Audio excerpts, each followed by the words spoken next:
Hello, this is News Now, reaching you live from iBrandTV News Studios in Lagos, Nigeria. Coming up, President Muhammadu Buhari calls on Muslims to demonstrate the good virtues of Islam. Yoruba leaders, lawyers rally to stop Sunday IGBOHO'S extradition from Benin Republic.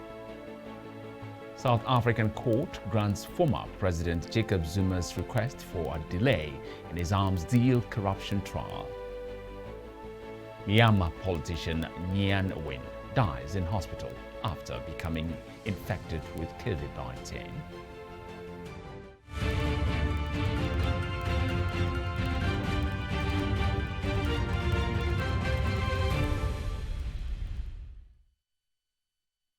Thanks for joining us on News Now. And here are stories making headlines this hour. I'm Michael Nath. Now, the President Muhammadu Buhari on Tuesday admonished Muslims in the country to demonstrate the good virtues of Islam.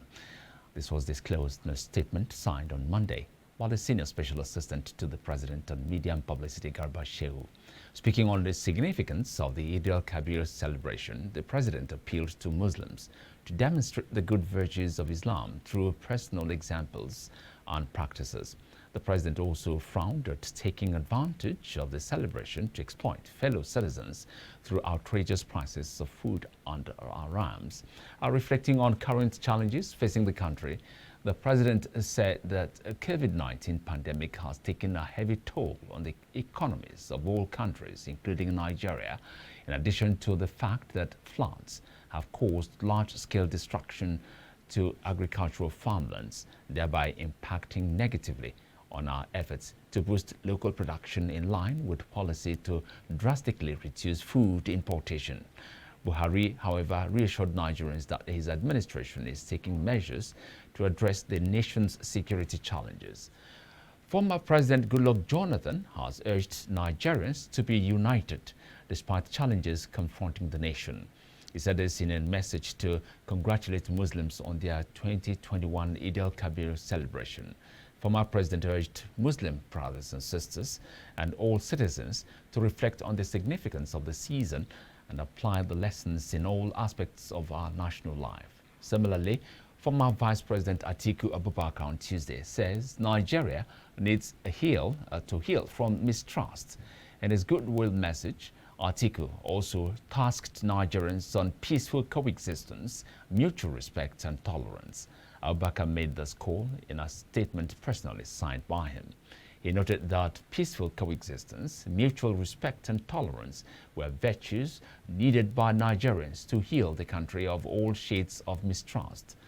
Still, on Eid-el-Kabir, the chairman, Senate Committee on Army, Senator Ali NDUME, has warned that Nigerians have a lot to lose if the country is divided. He therefore urged those who are fanning the embers of disunity and division to stop it and embrace things that could further unite Nigeria as a country. NDUME, who is representing Borno South Senatorial District National Assembly, made the appeal in a statement on the issue on Tuesday to mark this year's Eid-el-Kabir celebration.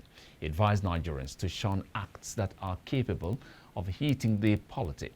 NDUME noted that the diverse nature of the Nigerian people remained the main source of its strength and unity.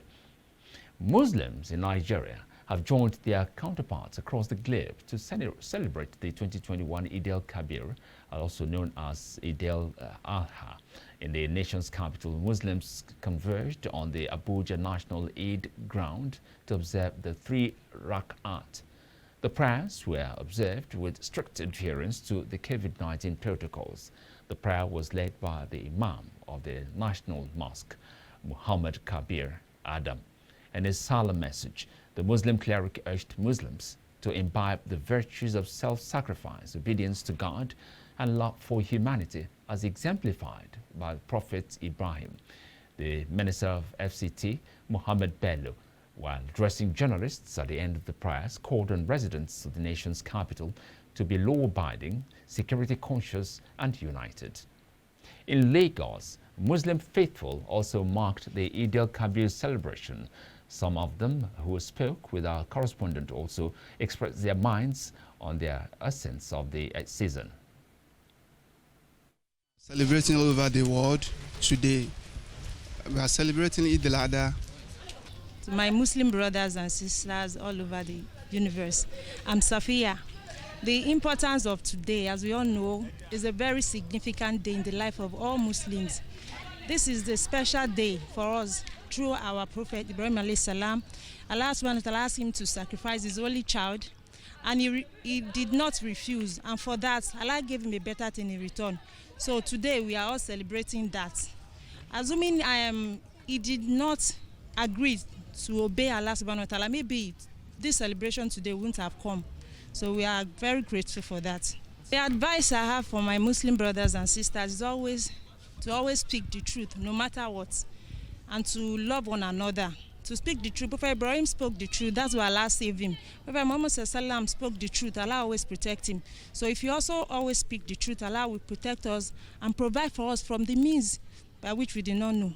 Today Eid-el-Adha is very important for the Ummah. The Almighty Allah, we have to use the opportunity of Eid-el-Adha to change our life. Because the Prophet Ibrahim alayhi salatu wasalam, he always talk truth. That is Allah helping. If we have followed the footsteps of Prophet Ibrahim sallallahu alaihi wasallam, our life will be better. That is lesson we drive from the Eid-el-Adha. That is, we have to know the importance of truth. That the Quran say, you should not forget your part in this world.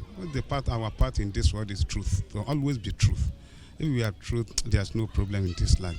May Almighty Allah guide us to be a truthful person.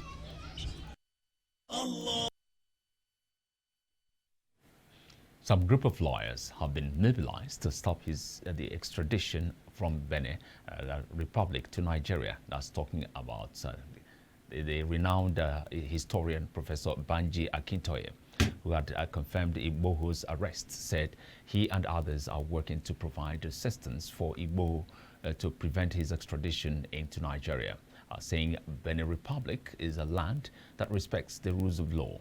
The Independent National Electoral Commission on Monday said 74% of applications received so far on the online portal for the continuous voter registration were from youths. The INEC National Commissioner and Chairman, Information and Voter Education Committee, Festus Okoye, said in a statement that 752,011 new voters have registered online in the last 21 days, constituting an average of 35,810 registrants per day. INEC revealed out of this figure, 562,254 or 74.7% are youths between the ages of 18 and 34. In terms of gender, 493,128 are males, while 369,188 are females. Now, on state-by-state distribution, a total of 232,880 new applications came from Osun State, making it the state with the highest new registrants. Ebonyi recorded the lowest with 1,046 applications. Bayelsa State High Court, presided over by Justice Iniekeni Uzaka, has issued a bench warrant for the arrest of a former General Manager of the State Broadcasting Corporation, John Idumange. Idumange, who also served as former Governor Siriake Dixon's aide on research and documentation as well as social media, is standing trial for accusing some government officials of diverting the 3 billion naira agricultural loan of the Central Bank of Nigeria allocated to the state. Uzaka gave the order on Monday following an oral application by the State Prosecuting Council, ES Obeyed, that the accused had been absent from court to defend the charges leveled against him. The judge, however, adjourned the case till July the 26th. Idumange was sued by the state's Attorney General and Commissioner for Justice Biriyaya Dambo for alleged misdemeanor and seditious publications against government officials, accusing them of diverting the 3 billion naira CBN agric loan. Over 70 women abducted by bandits in Malele community, ZAMFARA state, have been released. Although the reason for the release of the victims is still unknown, local residents confirmed the women were released by the bandits. They were earlier abducted on June 7, 2021 in the community under Dansadao, district of Maru local government area of the state. The police public relations officer in the state, SP Mohammed Shehu, confirmed the release. He added that the victims are on their way to their state capital. He said the command will give more details to journalists on the development. Governor Umaru FINTIRI has condemned in strong terms attacks on some youths in Lamode local government area. The governor, on return from the governor's forum meeting, moved straight to Lamode local government area to see things for himself. He called for peace and appealed to the youths of the community to follow the right channel and seeking the rights. It's my responsibility to come straight and see them, assess the situation, and take appropriate action. There's bound to be disagreement, but I think nobody should take it too far. The military have gone too far. The youths also have not exercised restraint and exploited the constitutional way of solving dispute. And I think as government, as a representative of the people, we will have a committee, even though the Hamabachama have told me we have a committee that is looking into the matter. Today we enter Savannah to do a peaceful protest. Actually, when we enter Savannah, we come out in the peaceful way. After that, soldiers just come from nowhere, start shooting our people, our children. Some other people have been shooting critically, other people have been wounded. Actually, from there, they took them to the maternity. From there, they referred them to the Lamude local government, to the hospital. On a bid to intensify advocacy on the need for family planning, the Rivers State Media Practitioners for Family Planning organized a roundtable discussion with relevant stakeholders to address factors mitigating family planning. During the discussion, the State Commissioner for Health, Professor Prince Will Chike, was represented by the Director of Public Health and Disease Control, Golden Owonde, advised sexually active adolescents to embrace family planning. It also takes into consideration fertility. It also enables you to be fertile at the time that you want to be and not be fertile at the time you don't want to be. So you see, when you offer this kind of services to everybody, it destigmatizes it. It takes away the mythologies and the conspiracy theories that people have, because you're offering to them what they really need in their reproductive life. So for a young adolescent, this is an opportunity. This is a service that the government and the people provides for. We need to also be specific in terms of access. When we talk about access for family planning and contraceptive for young people and adolescents, we need to ask ourselves, what does access mean to them? Because when we say access, there is cost implication in access, because services can be available here, but when they don't have money to fund that, they cannot obtain it. Not all young people go to government facilities, some go to private. But I think government working in alignment with private facilities to regulate costs will really be a game changer in terms of increasing demand for family planning among adolescents and young people. Family planning as a way of life was instituted by the Holy Quran more than 1,440 years ago. It's a matter of fact.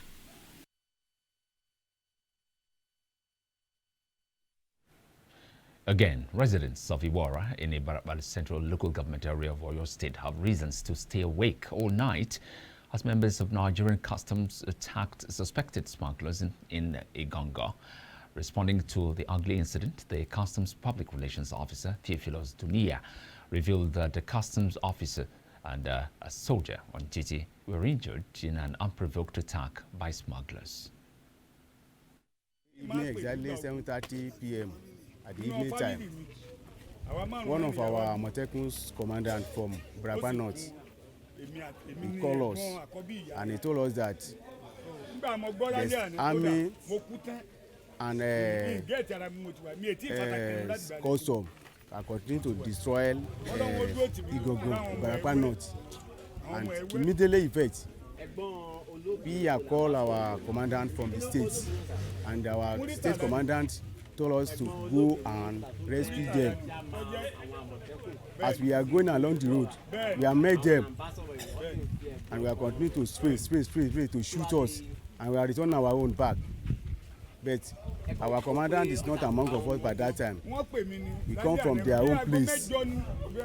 So that is why he met them at the comprehensive area. Immediately he met them. He continued to shoot. That is why our commandant has been died exactly 8 o'clock yesterday evening. So that's the end. We're going to break now. Return with more stories. Stay with us.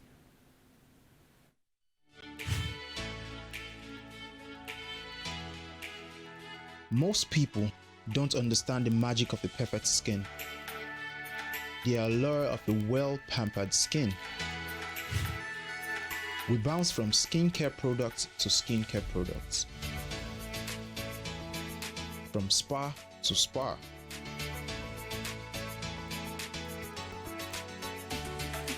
Looking for that ideal solution.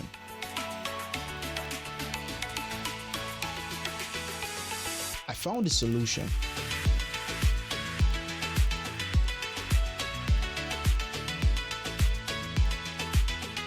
And it's Blemiville Skincare and Spa. My name is Neil, and I'm proud to be a part of the Blemiville family.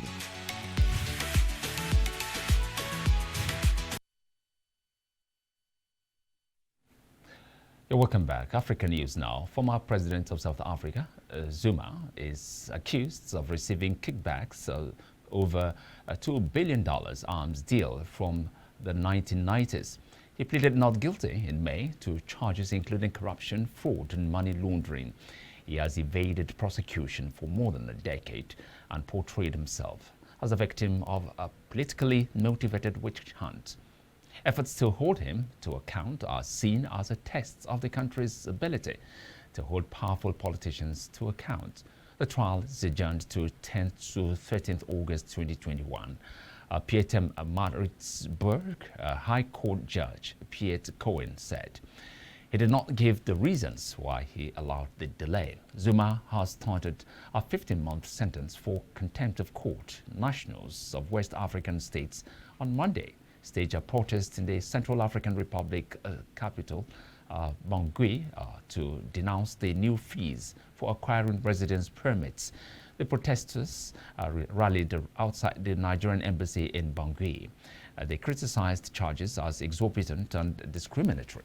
Central African Republic's parliament recently approved changes to the immigration law, which prescribes 100,000 francs as fees for residence cards for citizens of the ECOWAS bloc and 50,000 francs for nationals of Central African states.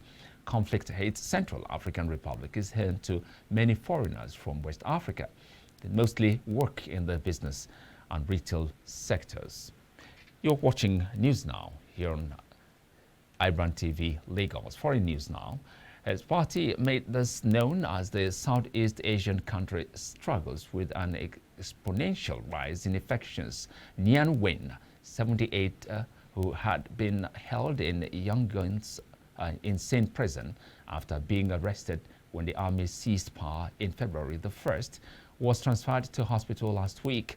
Myanmar's efforts to contain COVID-19 infections have been thrown into chaos by the turmoil since the military seized power from Suu Kyi's Sanchu's elected government.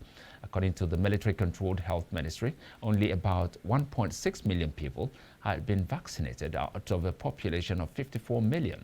Now, up next is Sport News with Jidechi.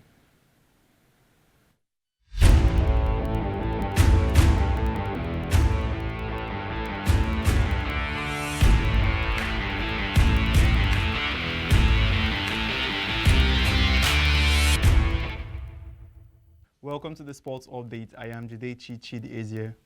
Now, a Premier League footballer has been arrested on suspicion of child sex offences. That 1-year-old man, who has not been named for legal reasons, was detained on Friday by Greater Manchester Police. In a statement, the Players Club confirmed he had been suspended and added it would continue supporting the authorities with inquiries and would not be commenting further.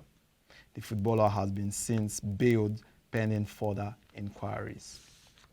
And ahead of the Tokyo 2020 Olympic Games, Team Nigeria's women's basketball squads will campaign for honors at the Tokyo 2020 Olympics Games without two of the stars expected to light up the side, Nneka Ogwumike and Elizabeth Williams.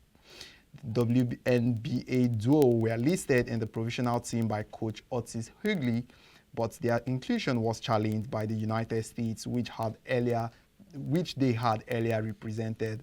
World Basketball governing body FIBA upheld the United States' objection and ruled they were ineligible to play for Nigeria.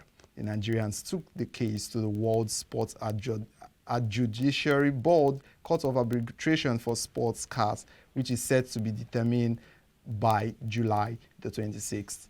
Yesterday, Coach Hughley released the final list of the players for the games, with the duo conspicuously missing.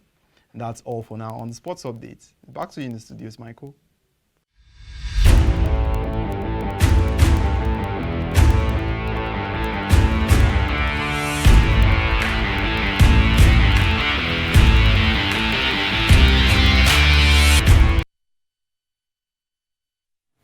Thank you very much, Judechi. Up next is business news.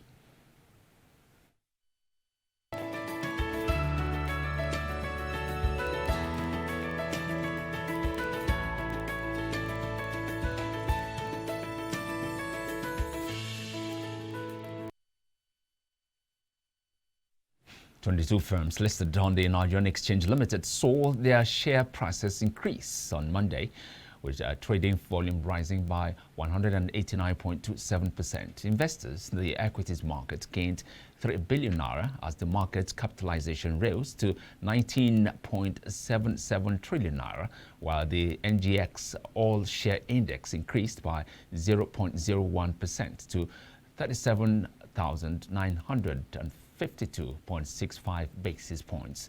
The NGX Premium Index lost 0.68 basis points, reflecting losses from all Tier 1 banks listed on the index.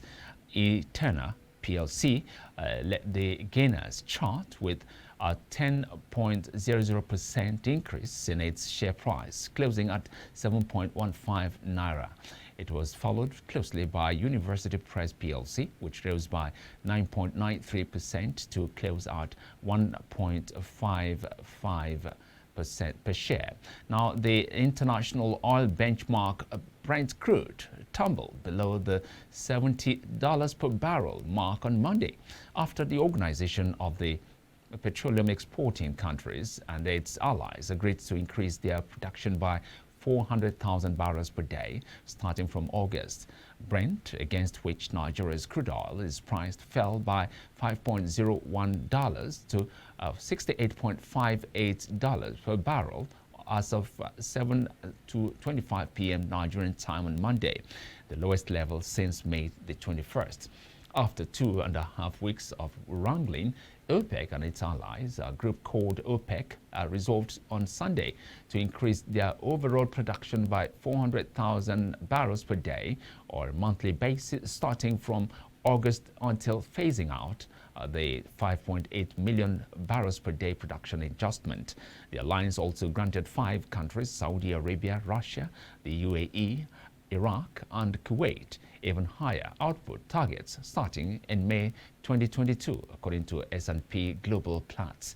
The managing director of the Assets Management Corporation of Nigeria, Ahmed Kuru, on Monday disclosed that so far the corporation had recovered about 1.48 trillion naira out of 4.158 trillion naira owed by bank debtors. He stated that due to debt recovery challenges the corporation was facing, it still had 7,902 outstanding obligors with a total outstanding loan of above 3.1 trillion naira, adding that 350 obligors loan accounted for over 2.05 trillion naira, which constitutes more than 70% of total outstanding amount. According to a statement issued by AMCON, Kuru disclosed these in Kaduna at the 2021 retreat of the Senate Committee on Banking, Insurance and Other Financial Institutions with the management of AMCON. Now, the Minister of Mines and Steel Development, Olamilekan Adegbite, has said the ministry is partnering with Aurelia in a move to welcome more investors into the Nigerian mining and boost this sector. He said this during a courtesy visit to the ministry by the management team of Aurelia Mining Company Limited from the UK on Monday. The minister said that the ministry had made efforts towards inviting more investors into the mining sector, adding that their partnership with Aurelia Mining was a result of such efforts. He further disclosed that gold mining would kick start in Elisha by a mining company known as Thor Exploration. Coming up next is entertainment news.